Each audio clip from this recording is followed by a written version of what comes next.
জিরোমীয় 31 অধ্যায় 34 পদে লেখা আছে যে তোমরা সদাপ্রভুকে জ্ঞাত হও, এই কথা বলে আর কেউ প্রতিবেশীকে বা ভাই বোনকে বলবে না, কারণ ঈশ্বর বিষয়ক জ্ঞান সকলেই প্রাপ্ত হবে। হালেলুইয়া! এটা পবিত্র আত্মার দ্বারা হবে। আজকে তো মানুষ ঈশ্বর বিষয়ে গান জানবার জন্য গুগল সার্চ করে, কিন্তু দরকার নেই। পবিত্র আত্মাই পূর্ণ থাকুন এবং ঈশ্বর বিষয়ক জ্ঞান আপনি পাবেন। আর তাই হোসেয় তার 6:6 বলা হয়েছে যে আমি বলিদান চাই না, আমি হোম অপেক্ষা ঈশ্বর বিষয়ক জ্ঞান আমি চাই।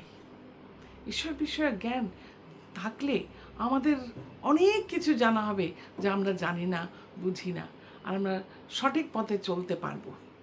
এটা খুব জরুরি আমাদের জন্য। আর ঠিক ওইভাবে হাবাক্কুক তার 2:14 পদে বলা হয়েছে, সমুদ্র যেমন জলে আচ্ছন্ন, তেমনি এক সময় সমস্ত পৃথিবী ঈশ্বর বিষয়ক জ্ঞানে পরিপূর্ণ হবে।